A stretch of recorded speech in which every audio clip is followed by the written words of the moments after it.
Hello everyone, subtle sound of the soul में आप सबका स्वागत है। मेरा नाम है मृणालिनी।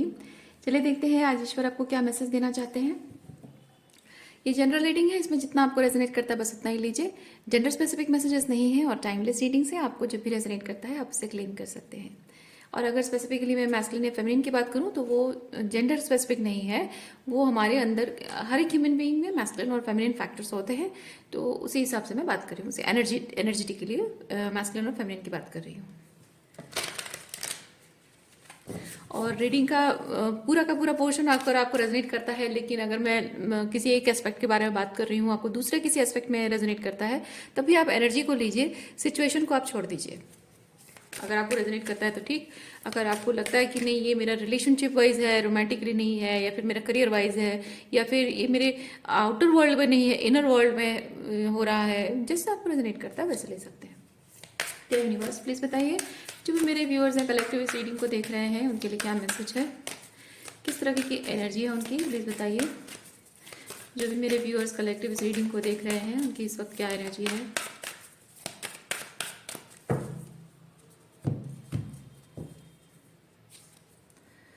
Gateway, community. ओके, जैसे कि आप एक गेटवे में खड़े हैं, मतलब एक जैसे कि एक नई कम्युनिटी से मिलने वाले हो।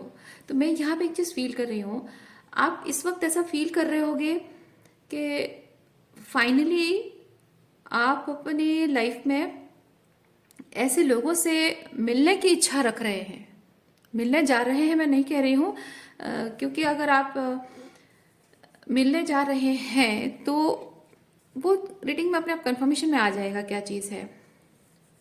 पर एक चीज़ है कि अगर इनिशियल स्टेज में भी अगर हैं तो आप अपने, हाँ मिलने जा रहे हैं वो भी सच होगा, लेकिन पहली चीज़ स्टार्टिंग में इनिशियल स्टेज में ये चीज़ होता है कि आप जब फील करते हो कि I want to meet new type of people, ये जिस तरह के लोगों से मैं मिलता हूँ, उनसे बातें करती हूँ, वो रेजोनेंस नहीं फील होता है। I can not vibe with this people, my type people नहीं है। और ये लोग हो सकता है कि ये लोग ऐसे बातें करते हो जैसे कि फालतू गॉसिप करना, इधर उधर की चुगलियाँ करना, या फिर वर्क प्लेस अगर है काम के रिलेटेड बात नहीं करके आलतू फालतू बातों में अपना टाइम ज़ाया करते हैं। बेसिकली जो वैल्यूएबल एनर्जी है, चाहे वो कम्युनिकेशन के थ्रू हो या फिर जैसे भी हो, तो वैल्यूएबल चीज़ों पर मतलब वैल्यूएबल मतलब मॉनिटरीली वैल्यूएबल नहीं कह रही हूँ, वाइबिंग हिसाब से कह रही हूँ, एनर्जेटिकली कह रही हूँ। तो गुड टाइप ऑफ कन्वर्सेशन, उस तरह की एनर्जी, अच्छी positive energies, high vibrational energies. तो वैसी एनर्जी शायद आप एक्सपीरियंस नहीं कर रहे हैं, इसलिए शायद आप फील कर रहे हैं कि मुझे ये कम्युनिटी पसंद नहीं आ रही, मुझे ये लोग पसंद नहीं आ रहे हैं, मुझे ऐसे लोगों के साथ काम नहीं करना है, ऐसे लोगों के साथ रहना मुझे अच्छा नहीं लग रहा है। या फिर हो सकता है कि अगर स्पेसिफिक रोमांटिकली है तो आपको शायद ये चीज़ लग रहा है कि मेरा ये जो पार्टनर है इसके साथ रहना मुझे अच्छा नहीं लग रहा है, इसकी एनर्जी मुझे अच्छी नहीं लग रही है, या फिर इसका फैमिली बैकग्राउंड जो है, मतलब जिस तरह से लोग बात करते हैं, जिस तरह की उनके बिहेवियरल पैटर्न है वो अच्छा नहीं लग रहा है, और उसके फ्रेंड सर्कल मुझे अच्छे नहीं लग रहे हैं। तो मे बी वो अंदर से वो जो एक फीलिंग आपकी इनिशिएट होती है ना, आती है, वो अपने आप में ही आपको इनिशिएट करती है एक प्रोसेस में कि you have to go beyond your choices, because आप जिस सिचुएशन में हैं, आप मेंटली शायद अपने आप को कंडीशन में रख रहे हैं कि I need to be with this people और I want to be with this people और पर्सन, लेकिन आप एक्चुअली में स्पिरिचुअली उस सिचुएशन को, उस एनर्जी को आउटग्रो कर चुके हैं। इसीलिए आपको आपकी हायर सेल्फ कह रही है कि तुम्हें इससे बियॉन्ड जाना होगा, इससे ऊपर उठना होगा। शायद उस तरह की एनर्जी आप फील कर रहे हैं। ओके,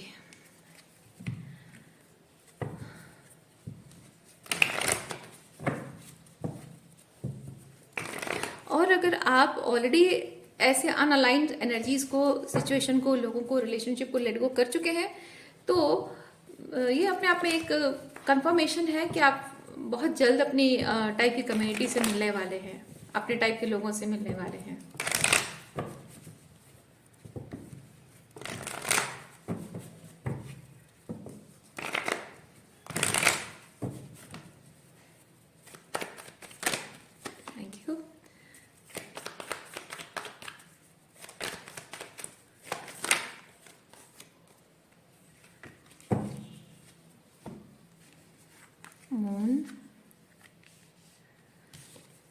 सॉर्ट देना।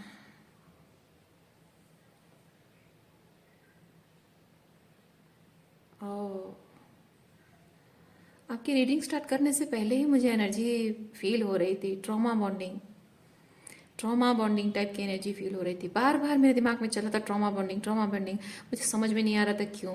इसलिए आपकी रीडिंग में वो एनर्जी आने वाली थी, इसीलिए बार बार वही चीज़ मैं फील कर रही थी। जैसे कि एक टॉक्सिक रिलेशनशिप है, टॉक्सिक सिचुएशन रिलेशनशिप है, उसमें क्या होता है, बहुत टाइम तक रहने के बाद एक जो एम्पाथ होता है ना, वो नार्सिसिस्ट के साथ इस तरह से इमोशनली जुड़ गया होता है कि वो उसे लेट गो नहीं कर पा रहा होता है। हालांकि उसके सामने बहुत क्लैरिटी होती है, ठीक है, उसके सामने बहुत क्लैरिटी होती है कि नार्सिसिस्ट उसके साथ क्या कर रहा है, उसे अच्छा भी नहीं लगता था। उसकी एनर्जी से जो एनर्जी वो अपने आप में फील कर रहा है एम्पाथ, उसको अपने आप ही फील हो रहा होता है कि ये गलत है, ये सही नहीं है। लेकिन जबकि इमोशनली बहुत जुड़ गया होता है लंबे समय से, तो लेट गो करना उसके लिए आसान नहीं है। हो सकता है स्पेसिफिकली एक एम्पाथ जो को डिपेंडेंट है, उसके लिए थोड़ा मुश्किल हो जाता है लेट गो करना। और जाहिर सी बात है कि वी एम्पाथ्स हम रिलेशनशिप को शैलो फाउंडेशन में नहीं बिल्ड करना चाहते, स्ट्रॉन्ग फाउंडेशन में बिल्ड करना चाहते हैं। और जब हम खुद ही इतने स्ट्रॉन्ग, इतने रूटेड हो जाते हैं उस रिलेशनशिप में, तो जाहिर सी बात है कि रिलेशनशिप को ऐसे बीच में छोड़कर जाने का सोचा भी ना होगा कभी आपने। और जब अब वो एंडिंग का समय आ रहा है, तो जाहिर सी बात है कि आपके लिए बहुत डिफिकल्ट है, क्योंकि आप एक बार जुड़ जाते हो तो बहुत गहराई से जुड़ते हो। लेकिन ट्रॉमा बॉन्डिंग बेसिकली ऐसी चीज़ है जहां आप एक नार्सिसिस्ट के साथ जुड़े हैं, इमोशनली जुड़े हैं, और नार्सिसिस्ट को उस बात से कोई फर्क नहीं पड़ता है। वो क्योंकि वो एक एनर्जी फीड करने के लिए एनर्जी वेम्पायर की तरह आपके साथ रहता है, और आप इमोशनली उससे जुड़े हुए होते हो, तो आपकी इमोशंस से बहुत सारी हीलिंग, आपकी एनर्जी उसे बहुत हीलिंग प्रोवाइड करती है। और जब एक नार्सिसिस्ट आपको ऐसे दिखाता है, ऐसे मतलब वो आपको डिस्कार्ड नहीं करता है, लेकिन वो आपको डिस्कार्ड करने जैसा फेक फसाद क्रिएट करता है ताकि वो आपको और ज्यादा हुवर कर सके। और जो भी टॉक्सिसिटी वो शो करता है, उससे एक चीज होता है ना कि आप इमोशनली इतना डिप्राइव्ड, इतना अकेला महसूस करते हो, इतना लोनली, इतना डार्क, ग्लूमी, डार्क एनर्जी महसूस करते हो, इतना डिसीव्ड महसूस करते हो। तो आप चाहते हो कि ये सिचुएशन ठीक हो जाए, रिलेशनशिप ठीक हो जाए, क्योंकि इससे बाहर निकलना आपके लिए बहुत मुश्किल है, क्योंकि जड़ पकड़ ली है आपकी भावनाओं ने। तो उससे ये चीज होता है कि जनरली ऐसे एम्पाथ्स अपने उस नार्सिसिस्ट पार्टनर या फैमिली मेंबर जो भी है, फ्रेंड फैमिली जो भी है, उनसे बहुत एक्सपेक्टेशन रखते हैं कि वो बदल जाए, वो सुधर जाए, उसका बिहेवियर चेंज हो जाए, और वो रिलेशनशिप में चीज़ें सही करने पर एफर्ट डालना शुरू करे, कमिटमेंट करे। और उससे क्या होता है, वो एक्सपेक्टेशन रखते हैं और इंतजार भी करते हैं, बहुत लंबे समय तक, सालों तक इंतजार भी करते हैं कि मैं अपना कमिटमेंट देती रहूंगी, मैं पूरी तरह से डेडिकेटेड रहूंगी, तो एक ना एक दिन ये बदल जाएगा, मेरे प्यार में इतनी शक्ति होगी कि ये सुधर जाएगा। इस उम्मीद पे एम्पाथ एक नार्सिसिस्ट के साथ जुड़ा रहता है। और जिस भावनात्मक रूप में जिस तरह से इस नार्सिसिस्ट ने घाव पहुंचाया होता है, एम्पाथ की एक्सपेक्टेशन, एक को डिपेंडेंट एम्पाथ की एक्सपेक्टेशन होती है कि मेरे घाव इसी नार्सिसिस्ट ने दिए हैं मुझे, और यही उसमें मरहम लगाएगा, तभी जाकर मुझे सुकून मिलेगा। ये ट्रॉमा बॉन्डिंग होती है।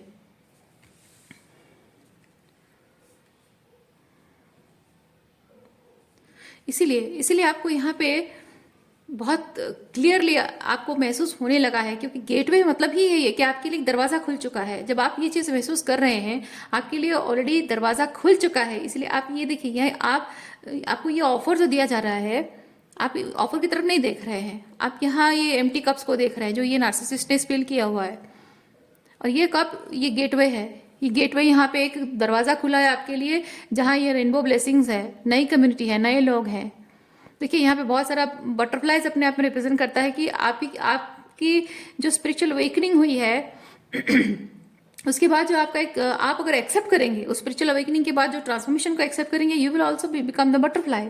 और आप ही की तरह वहां पे लोग होंगे जो आप ही की तरह एक इवॉल्व बीइंग होंगे। ओके, आप इवॉल्व होंगे, वो भी इवॉल्व बीइंग होंगे, तो आप सही मायने में सही लोगों से मिलोगे। लेकिन यहाँ आप उस तरफ ध्यान नहीं दे रहे हैं, देख नहीं रहे हैं, ये ऑफर की तरफ, मतलब ये जो गेट आपके लिए दरवाजा खुला है उसकी तरफ आप ध्यान नहीं दे रहे हैं।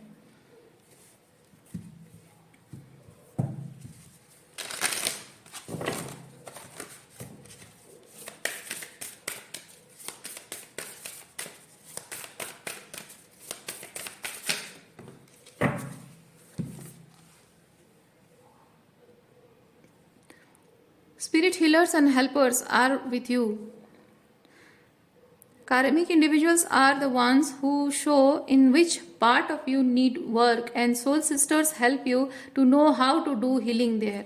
Yes, ये कार्मिक जो भी इंडिविजुअल से आप डील कर रहे हैं, ये आपको दिखा रहे हैं कि कहाँ किस तरह से आप उनके ऊपर को डिपेंडेंट हैं, किस तरह से आप अपने आत्मसम्मान को मारकर अपने रिलेशनशिप के लिए अपने आप को सैक्रिफाइस कर रहे हो, क्यों कर रहे हो, कितनी कमजोरी आप किस एस्पेक्ट में, क्या है, लोनलीनेस है, इनसिक्योरिटी है, क्या आपके इश्यूज हैं जो इतना कमजोर बना रही है आपको। ये टॉक्सिक नार्सिसिस्ट लोगों के साथ रहना, ये जो ट्रिगर होता है, ये अपने आप में वो चीज दिखाता है। और आपके स्पिरिट गाइड्स यहाँ आपके लिए दरवाजा खोलकर इंतजार कर रहे हैं कि आओ, नए लोगों से मिलो, सही लोगों से मिलो। इट्स नॉट दैट कि आप एक रिलेशनशिप ये चीज होता है ना कि जो टॉक्सिक लोग होते हैं जनरली कहते हैं कि हाँ तुम तो बहुत आसानी से एक रिलेशनशिप मेरे साथ एंड हो गया तो तुम इजीली नए रिलेशनशिप में। It's not about being that person जो कि एक रिलेशनशिप से दूसरे रिलेशनशिप में जंप करे, नहीं, ये इतना आसान नहीं होता है। एक रिलेशनशिप जब टॉक्सिक है उसे एंड करना और नए और हेल्दी रिलेशनशिप को मैनिफेस्ट करने के बीच का जो प्रोसेस होता है वो बहुत हार्ड वर्क होता है, बहुत मेहनत लगती है उसमें, बहुत अकेलेपन का जो एक फेज होता है, सॉलिट्यूड का जो फेज होता है, वो फेज फेस करना पड़ता है उस चीज को। और हो सकता है कि उस फेज को आप डर रहे हो, या फिर हो सकता है कि आप अपने आप को जज कर रहे हैं कि ये टॉक्सिक रिलेशनशिप है, मैं एंड कर रहा हूँ या कर रही हूँ और नए रिलेशनशिप में जा रहा हूँ, तो या फिर जाने की इच्छा रखता हूँ, तो शायद मैं, लोग क्या कहेंगे मेरे बारे में कि एक रिलेशनशिप एंड किया, दूसरे रिलेशनशिप में जा रहा है, बस ये आदमी को यही चाहिए या इस औरत को यही चाहिए, और रिलेशनशिप की तो वैल्यू ही नहीं है। No, it's not about that. It's about कि आपकी मेंटल पीस, आपके जो हैवी बर्डन्स आप कैरी कर रहे हो अपने सोल के साथ, उसे रिलीज करना, वो इंपॉर्टेंट चीज है। और आपका पूरा हक बनता है। नए रिलेशनशिप आप अगर मैनिफेस्ट करना चाहते हो और हेल्दी रिलेशनशिप मैनिफेस्ट करना चाहते हो, वो अच्छी बात है। लेकिन हाँ, एक चीज है कि रिलेशनशिप में जब कुछ अप्स एंड डाउन्स होते हैं और दोनों साथ में मिलकर काम कर रहे हैं, और एक पर्सन है, अगर आप अगर हैं कि रिलेशनशिप में वो एफर्ट्स अपने पार्टनर जैसा लगाना नहीं चाहते और सिर्फ उससे भागना चाहते हो, तो वो गलत बात है, जो कि आप नहीं करते हो। आपके ये पार्टनर शायद करता होगा कि आप दोनों के बीच में जो प्रॉब्लम्स होती होगी वो उससे भागने की कोशिश करता होगा, आप शायद नहीं करते होगे। तो आप जनरली लोग जो ऐसा करते हैं, जो कमिटमेंट में बहुत मेहनत लगती है तो वो काम नहीं करना चाहते और बस एक्सक्यूजेस बनाकर, बहाने बनाकर वो दूसरे रिलेशनशिप में जंप कर जाते हैं कि नहीं, it's not working.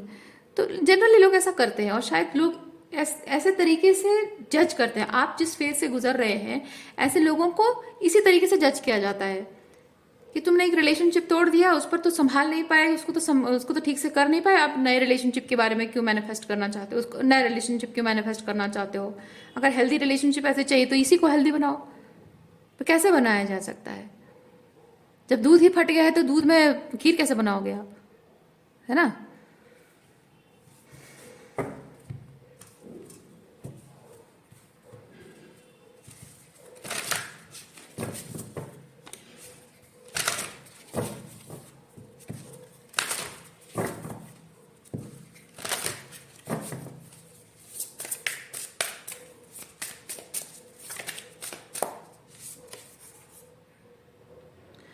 Thus one journeys to the stars.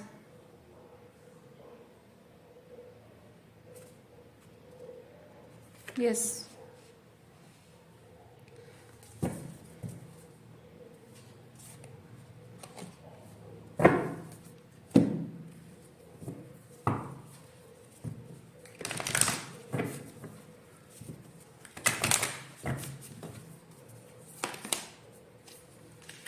Flow.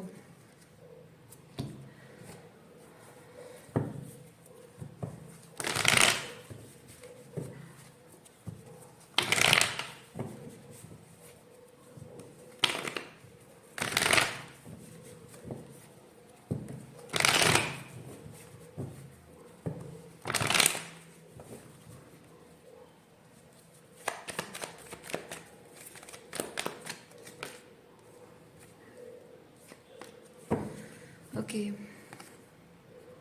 Five of pentacle basically ऐसी एनर्जी जहां आप किसी को छोड़ के हमेशा के लिए जा रहे हो या फिर कोई आपको छोड़ के जा रहा है।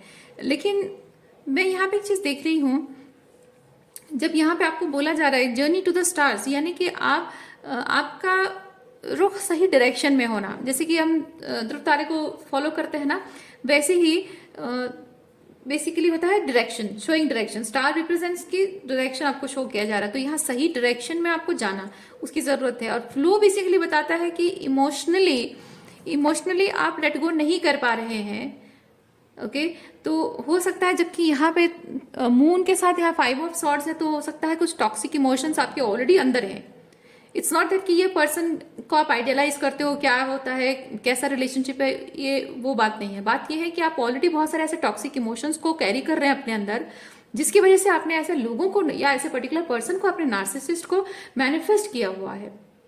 और इसको आप लेट गो नहीं कर पा रहे हैं क्योंकि after having lots of emotional disrupted emotions and things जो कि ऑलरेडी आपके पास से आई है, और उसके बाद जब आपने इसको मैनिफेस्ट किया तो हो सकता है कि आपने इससे बहुत हाई एक्सपेक्टेशन रखना शुरू किया हो, या हो सकता है कि इस पर्सन ने आपको बहुत हाई एक्सपेक्टेशंस दी है कि यार जिंदगी में बहुत कुछ दुख और तकलीफ दे दिया और फाइनली मुझे कोई मिला है कि अब जिंदगी में मैं खुश रहूंगी। या फिर हो सकता है कि ये पर्सन ने आपको उम्मीद दिलाई हो कि तुम्हारी जिंदगी में जो खुशी तुम चाहती हो वो सब कुछ मैं फुलफिल करूंगा, मैं तुम्हें बहुत खुश रखूंगा, ये वो झूठे वादे करता हो कोई पर्सन, इसीलिए बहुत हाई एक्सपेक्टेशन आपकी हो। तो आपकी ये पर्सन जो भी आपके साथ कर रहा है वो आपके पास्ट का जो भी इमोशनल डिस्टॉर्टेड इमोशंस हैं, ट्रॉमास हैं, उसके वजह से आप इससे बहुत हाई एक्सपेक्टेशन रखते हो और बहुत हाई पेडेस्टल पे आपने बिठा रखा है इस इंसान को। इसीलिए इमोशनली इसे लेट गो नहीं कर पा रही, क्योंकि बहुत सारे जैसे कि मैं डार्कनेस में, एक गहरे कुएं में हूं और ये पर्सन मुझे बाहर निकालेगा, उम्मीद दिला रहा है, या फिर मैं उम्मीद रख रही हूं कि ये मुझे बाहर निकालेगा, लेकिन ये रस्सी वहीं छोड़ के चला गया है या फिर उंगलियों पे नचा रहा है, और मैं उम्मीद कर रही हूं कि नहीं ये मुझे बाहर निकालेगा ही। वैसी एनर्जी है आपकी। इसीलिए यहाँ पे आप जो भी लेट गो करने के बारे में यहाँ बेसिकली बोला जा रहा है, जो इमोशंस आपको इस इंसान से बांधे रखते हैं, उन इमोशंस पर काम करना और समझना कि इतने गहरे फीलिंग्स किसी इंसान के लिए कैसे आए आपके मन में। आप ये नहीं कह सकते हो कि मैं इस इंसान से तो बहुत प्यार करती हूं इसीलिए इतने गहरे इमोशंस हैं, नहीं, क्योंकि प्रकृति का नियम है कि कुछ भी जब हमारे साथ अलाइनमेंट में नहीं होता है तो वो चीज के साथ धीरे धीरे हम डिटैच हो जाते हैं। ये प्रकृति का नियम है, जो हमारे भावनाओं के साथ, हमारी इच्छाओं के साथ, हमारे हाईएस्ट गुड के साथ अलाइनमेंट में नहीं होता है, धीरे धीरे उससे इंसान डिटैच हो जाता है, जैसे कि वो कभी था ही नहीं, जिंदगी का हिस्सा कभी था ही नहीं वो। ये नियम है प्रकृति का। लेकिन फिर भी आप अगर नहीं कर पा रहे हैं, यानी कि कुछ ऐसे डिस्टॉर्टेड इमोशंस हैं जो कि बाहर निकल जाना, फ्लो होके चले जाना बहुत जरूरी है। स्टेगनेंट वाटर, कुछ स्टेगनेंट इमोशंस हैं, इसीलिए फ्लो कार्ड निकल कर आया है, और वो स्टेगनेंट इमोशंस की वजह से आप इस पर्सन को लेट गो नहीं कर पा रहे हैं। अगर आप इस रिलेशनशिप को लेट गो कर भी रहे हैं तो भी वो ग्रेसफुली, कॉन्फिडेंटली, पावरफुली नहीं कर पा रहे हैं, मजबूरी में आप कर रहे हैं। और आप अपने आप को विक्टिमाइज भी कर रहे हैं कि मैं चाहती तो नहीं हूं लेकिन मुझे करना पड़ रहा है। क्यों नहीं चाहते हो आप? आपको यहाँ पे एक सवाल पूछा जा रहा है, क्यों नहीं चाहते हो? इतना टॉक्सिक है, इतना डिस्टॉर्टेड एनर्जी है, नार्सिसिस्टिक एनर्जीज हैं, तो ऐसी एनर्जी को कौन एंटरटेन करना चाहेगा? आप ऑलरेडी जब जानते हैं कि ये पर्सन इतना टॉक्सिक है तो क्यों नहीं लेट गो कर पा रहे हैं? इसीलिए मैं कह रही हूँ, it's not about this man और women, it's about your deepest emotions. बहुत गहरे घाव, बहुत गहरे इमोशंस कुछ ऐसे हैं जिसे आप लेट गो नहीं कर पा रहे हैं। इसीलिए आप इस पर्सन को पूरी तरह से लेट गो नहीं कर पा रहे हैं। भले रिलेशनशिप छोड़ के चले गए हैं, लेकिन आप इसमें बहुत ही लोअर वाइब्रेशन में बार बार आ जाते हो, बार बार इमोशंस को प्रोसेस नहीं कर रहे हो बेसिकली। इसलिए लेट गो करने के बाद भी आपको लगता है कि मैं नो कांटेक्ट में हूं। पूरी तरह से लेट गो नहीं किया है आपने, अभी भी आप उम्मीद रख रहे हो, अभी भी आप चाहते हो कि कभी ना कभी, कहीं ना कहीं मिल जाए, वापस आ जाए, ओके, और क्या एनर्जी से देखते हैं?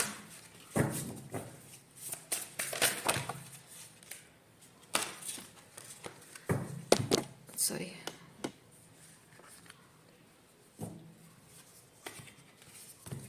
और क्या एनर्जी से?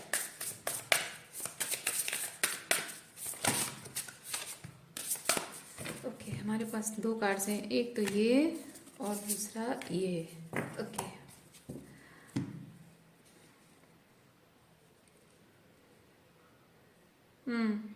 Your effortless effort is fully required. A light grows brighter only by lighting another.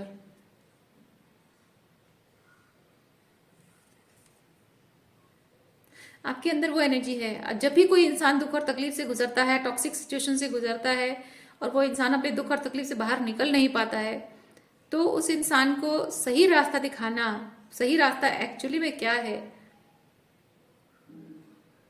आप दिखा पाते हो, लोगों को बता पाते हो, लेकिन खुद वो नहीं कर पा रहे हो। खुद नहीं कर पा रहे हो। आपको पता है, बहुत इजीली पता है कि हाँ, ये ऐसे सिचुएशन में नहीं किया जाता है, आप नहीं कर पा रहे हो। आपके लिए बहुत मुश्किल लग रहा है ये।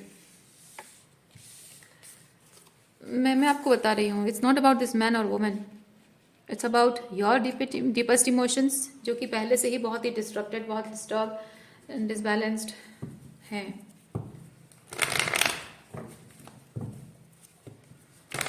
ऐसा हो ही नहीं सकता। चाहे आप अगर कहेंगे भी ना कि ये मेरा ट्विन फ्लेम है इसलिए मैं उसे नहीं भूल पा रही हूँ, नहीं। इवन इफ ही और she is your twin flame, मैं आपको एक चीज कहूंगी, यू कैन पूरी तरह से उसे अपने एनर्जी फील्ड से आप हटा सकते हो। मतलब कहने का मतलब है कि जो आप बहुत ही ओवरवेलमिंग एनर्जी फील करते हो ना, वो ओवरवेलम नहीं करेगा। आप सही मायने में अपने इमोशंस को प्रोसेस करोगे, वो आपको ओवरवेलम नहीं करेगा, डिस्टर्ब नहीं कर पाएगा। आप जब तक नहीं चाहोगे तब तक वो आपको नहीं डिस्टर्ब कर पाएगा। आप जितना ज्यादा उसको अटेंशन दोगे, एनर्जी दोगे, वो आपको डिस्टर्ब करेगा। और आप इस पर्सन को एनर्जी दे रहे हैं इसलिए क्योंकि आप चाहते हैं कि जो आपके घाव है उन घाव पर मरहम वही लगाए, क्योंकि उसके हाथों से मरहम आपके घाव पर, मेटाफोरिकली स्पीकिंग, उसके हाथों से मरहम लगेगा तभी जाकर आपकी सुकून मिलेगा आपके दिल को, ऐसा आपको लगता है। पर घाव देने वाला घाव पर मरहम कैसे लगाएगा?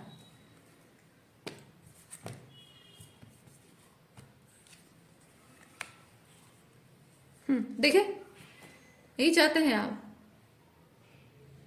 यही तो चाहते हैं। जो आपको छोड़कर गया है वही आए वापस और आपको मरहम लगाए, इसी से आपको जस्टिस मिलेगा, ऐसा आपको लगता है। पर ये आपकी गलत सोच है। पेज ऑफ सॉर्ट्स बताता है ये आपकी गलत सोच है, ऐसा नहीं होगा।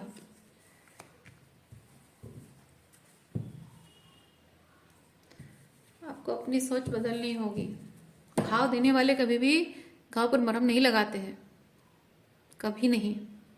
क्योंकि जो घाव देते हैं ना, उन्हें सिर्फ घाव देना आता है। जिनसे गलती हो जाती है, मैं आपको एक चीज बताती हूँ, जिनसे गलती हो जाती है, गलती से अपने गुस्से की वजह से या अपने पास्ट ऊंड्स की वजह से, अपने लाइफ में कुछ बुरा हुआ है उसकी वजह से गलती से अगर किसी का दिल दुख जाता है ना, तो इमीडिएटली पता चल जाता है, इमीडिएटली ध्यान में आता है कि अरे अरे मुझे ऐसा नहीं बिहेव करना चाहिए। और वो इंसान माफी मांगने में, अपनी गलती सुधारने में वक्त नहीं लगाता है। लेकिन जो इंसान अपनी गलती समझता ही नहीं है, और अगर समझता भी है तो उसे कोई फर्क नहीं पड़ता है, कुछ बदलता नहीं है, यानी उसे कोई फर्क नहीं पड़ता है ना। अगर अपनी गलती सुधारने की कोशिश नहीं कर रहा मतलब उसे फर्क नहीं पड़ता। और जिसे फर्क नहीं पड़ता है यानी उसके दिल में आपके लिए कभी प्यार था ही नहीं। या फिर ये कहें कि उसने अगर आपके साथ जो भी गलत किया है, आपको जो घाव पहुंचाए हैं, उसे कोई मतलब नहीं है। आपको घाव पहुंचता है, तकलीफ होती है तो हो, मुझे क्या है, मुझे मेरे काम से मतलब है, मुझे जो जो तुमसे चाहिए वो पाने से मतलब है। मिला तो ठीक, नहीं मिला तो भाड़ में जाओ तुम। ऐसी मेंटालिटी जिसकी होती है वो आपके घाव पर मरहम क्यों लगाएगा, जो खुद आपको घाव देकर गया है, जिसे कोई फर्क नहीं पड़ता है। और जब उन्हें ऐसे लोगों को जब खुद घाव मिलते हैं ना, तो वो अपने घाव पर मरहम लगाने के लिए आप ही जैसे लोगों के पास आते हैं। वो ये सोचते नहीं है, उनके दिमाग में ये बात नहीं आती है कि मुझे ये घाव मिला, ये तकलीफ मिली है, मतलब मेटाफोरिकली स्पीकिंग घाव की बात कर रही हूँ। इमोशनल वुंड्स की बात कर रही हूँ, ये इमोशनल वुंड्स मुझे मिले हैं, मुझे तकलीफ हो रही है, तो एटसेट्रा पर्सन को भी मैंने ऐसा बिहेव किया था, मैंने उसे तकलीफ दी थी, उससे कैसा लगता होगा, ये नहीं सोचते हैं ये लोग। उनको सिर्फ ये दिखता है कि हाँ मुझे तकलीफ हो रही है, मेरे साथ गलत हुआ है, अपने आप को विक्टिमाइज करने के अलावा कुछ नहीं होता है उनके पास। तो जो सिर्फ अपने बारे में सोचता है, आप ही की तरह दुख और तकलीफ से गुजरने के बाद भी उसे सिर्फ अपने ही बारे में दिख रहा है, आपके बारे में उसके दिमाग में ख्याल नहीं आ रहा है। क्योंकि जो लोग सही मायने में इम्पल्स होते हैं ना, जिनके मन में एम्पैथी होती है, गलती से भी अगर कुछ हो जाए, गलती उनसे हो जाए और कुछ एक्सपीरियंस होता है, तो उनको याद आता है, अरे एग्जैक्टली ऐसा मैंने इसके साथ किया था, मुझे बुरा लग रहा है अभी उसके बारे में। इमीडिएटली अगर पॉसिबल होता है तो माफ़ी मांगते हैं उस इंसान से। अपनी गलती सुधार भी नहीं पाएंगे तो भी कम से कम माफ़ी तो मांग लेंगे। अगर माफ़ी मांगने का सिचुएशन भी नहीं है तो कम से कम रिपेंट कर लेंगे उस चीज़ पे। पर दीज टाइप ऑफ पीपल, ऐसा कैसे हो सकता है कि किसी इंसान को अपनी गलती का एहसास हो ही ना, है ना। जनरल ह्यूमन साइकोलॉजी ही कहता है कि किसी के साथ कुछ अगर गलती से बिहेव किया, इवन थोड़ा गुस्सा भी कर दिया, तो गुस्सा ठंडा होने के बाद, क्योंकि जो चीज़ हमारी एनर्जी बहुत लेती है, कोई भी बात हो जो हमारी बहुत सारी एनर्जी लेती है, जाहिर सी बात है कि थोड़े टाइम बाद गुस्सा ठंडा हो जाएगा और वो एनर्जी फील्ड में अभी भी वो बात है, तो उस पर हम बात करते, उसके बारे में हम सोचते हैं कि आखिर ये सब कुछ हुआ क्यों। क्योंकि ये जो अनकंफर्टेबल ऑकवर्डनेस, ऑकवर्ड है, अनप्लेजेंट चीज़ें होती हैं, हम कभी चाहते नहीं कि हमारे साथ ये चीज़ें हो या हमारे अपनों के साथ ये हो, हम नहीं चाहते हैं। तो अगर दो लोगों के बीच में ये अनकंफर्टेबल अनप्लेजेंट चीज़ें हुई हैं, तो जाहिर सी बात है कि इंसान सोचेगा कि ये सब हुआ क्यों, और उसमें ये चीज़ आएगा कि उसने ये किया क्यों। ये जो क्यों सवाल होता है ना, उसमें पहले होता है कि उसने ये किया, वो किया, अच्छा मैंने भी ये किया, वो किया, है ना। तो यहाँ पे होता है कि सामने वाले की भी गलती देखी गई, खुद की भी दिख रही है गलती, तो अपनी गलती को सुधार दिया जाए, है ना। जिसका ईगो बहुत बड़ा होता है वो किसी को माफ़ी मांगने भी नहीं जाता है, क्योंकि नहीं उसकी तो गलती थी, मैं क्यों जाऊँ माफ़ी मांगने। लेकिन जिसके लिए ईगो से बढ़कर रिलेशनशिप है, वो अपनी अपनी गलती को पहले माफ़ी मांग ले, सामने वाला माफ़ करे ना करे वो अलग बात है ना, वो एक अलग सिचुएशन है। पर यहाँ तो उसके बारे में कोई सोच भी नहीं रहा है, किसी का ध्यान उस पर जा भी नहीं रहा है, या फिर हो सकता है उन्हें कोई फर्क ही ना पड़ता हो।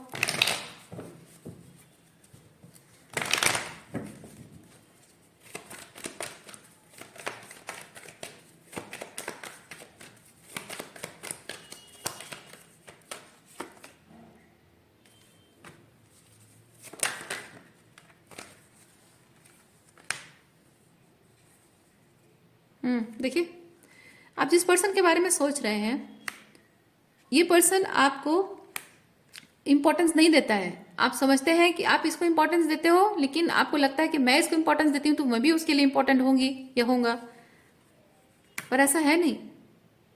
ये सिर्फ आपका सोचना है, आप उसको स्टार की एनर्जी में रखते हो, पर वो नहीं रखता है। क्योंकि यहाँ पे आपके ये जो पर्सन है ना, इस पर्सन के यहाँ पे बहुत ईगो दिख रहा है मुझे। 5 of swords, night of swords, page of swords, बहुत सारी ईगोटिस्टिक एनर्जी दिख रही है, बहुत सारा ईगो दिख रहा है मुझे।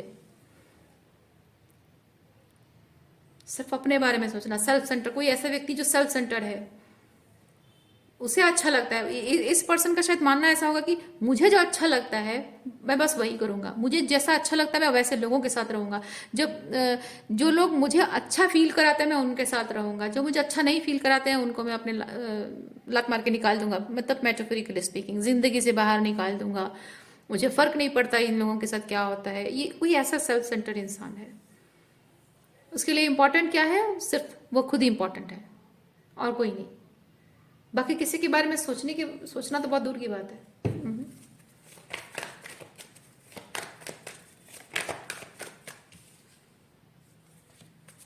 Magician, okay let me show you.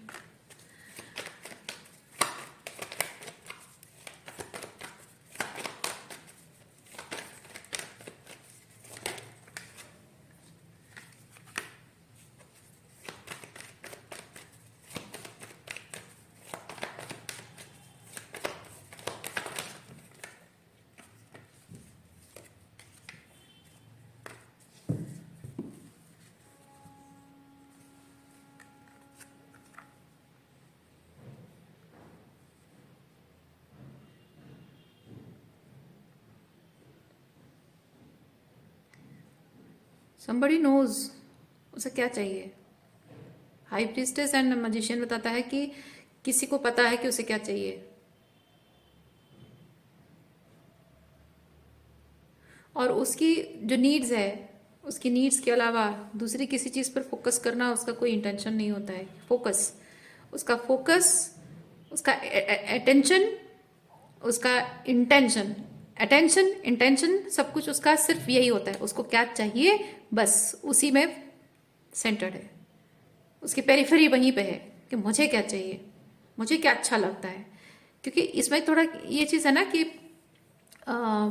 उस पर्सन को थोड़ी ग्रैंडियोसिटी मिलती है, ईगो बूस्ट होता है। आप इस चीज़ को जिस तरह से देख रहे हैं, आपका ये पर्सन वैसे चीज़ों को नहीं देख रहा है।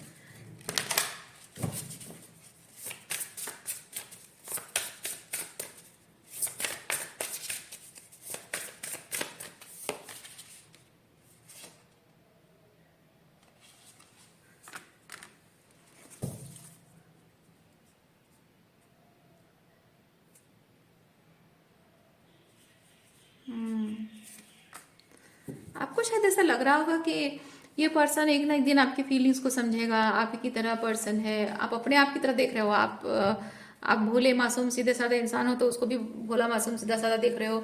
आप एम्पैथ हो तो उसको भी एम्पैथ की तरह देख रहे हो। आप जैसे दूसरों के बारे में सोचते हो, आप शायद उसको ऐसा समझ रहे हो कि वो भी दूसरों की तरह, आपकी तरह दूसरों की फीलिंग्स को समझने वाला इंसान होगा। नहीं, सब लोग ऐसा नहीं होते हैं, सब लोग ऐसा नहीं होते हैं। आप खुद नहीं हो ऐसे, सेल्फ सेंटर्ड इंसान नहीं हो, इसलिए आप इमेजिन नहीं कर पा रहे हो कि दुनिया में सेल्फ सेंटर्ड लोग होते हैं। उनका फोकस इस बात पर बिल्कुल भी नहीं आता है कि कुछ भी XYZ कुछ भी हो रहा है उसमें आप पर क्या बीत रही है, आपके साथ क्या हो रहा है, आपको कैसा फील हो रहा है। उन्हें इस बात से रत्ती भर भी फर्क नहीं पड़ता। वो क्या चाहते हैं, इवन इफ योर पेरेंट्स, कुछ पेरेंट्स ऐसे भी होते हैं जो आप ही की जिंदगी का निर्णय लेते हैं, आप ही के जीवन का निर्णय लेंगे और उससे आप पर क्या प्रभाव पड़ रहा है, आपके साथ क्या होने वाला है, आप कैसे उस चीज को डील करोगे, उन्हें कोई फर्क नहीं पड़ता है। सोसाइटी में स्टेटस दिखाने के लिए, अपनी खुद की इको ग्रैंडियोसिटी के लिए वो ऐसे निर्णय लेते हैं आपके जीवन को लेकर कि आपकी जिंदगी बर्बाद हो जाती है। और पूरी जिंदगी बर्बाद होने के बाद जब आप अपने आप को संभालने के लिए कोई ऐसा ड्रास्टिक स्टेप लेते हो तो वो लोग आप ही को ब्लेम करते हैं, एक्सेप्ट नहीं करते हैं कि हमारी गलती की वजह से तुम्हारी जिंदगी बर्बाद हो गई। रादर कहते हैं कि तुम्हें रिलेशनशिप संभालना नहीं आता है, तुम्हें कुछ करना नहीं आता है, इसीलिए तुम अपनी रिलेशनशिप को संभाल नहीं पाए, तुम नौकरी संभाल नहीं पाए। हमने तो तुम्हारे लिए बहुत कुछ किया था, सब कुछ अच्छा सेट कर दिया था तुम्हारे लिए, पर ये जो जो कुछ भी सेट किया था वो आपके सोल सेटिस्फेक्शन के हिसाब से, आपकी जो जो खुशी आपको मिलती उस हिसाब से वो है ही नहीं, तो आपको वो खुशी कैसे मिलेगी। तो जाहिर सी बात है। तो ऐसे कुछ होते हैं, पेरेंट्स भी ऐसे होते हैं, कुछ पेरेंट्स ऐसे होते हैं, सब लोग नहीं होते, कुछ कुछ पेरेंट्स ऐसे होते हैं जो एक्सेप्ट भी नहीं करते हैं कि हाँ हमने गलती की, हमने तुम्हारे अपने ईगो की वजह से, अपने अहंकार, अपने डोमिनेंस की वजह से तुम्हारी जिंदगी बर्बाद की, मानते ही नहीं है, जिद पकड़ के रहते हैं, नहीं हमने कुछ नहीं किया गलत, हमने जो किया अच्छा किया है, तुम ही संभाल नहीं पाई, तुम्हारी प्रॉब्लम है। पार्टनरशिप में भी ऐसा होता है, रोमांटिक रिलेशनशिप में, शादी में भी ऐसा होता है।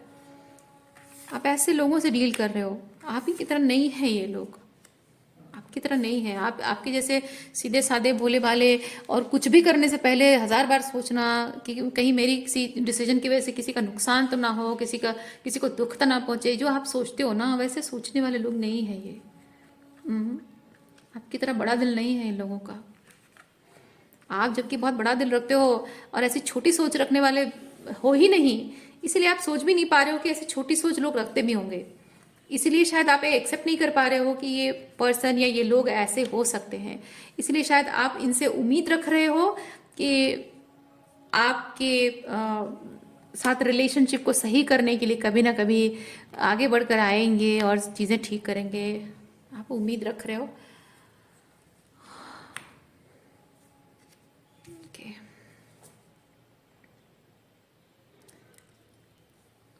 आज के लिए इतना ही है। उम्मीद करती हूँ इस रीडिंग से आपको कुछ क्लैरिटी मिली हो। मैं आपको नेक्स्ट रीडिंग में मिलती हूँ। अपना ख्याल रखिए। बाय।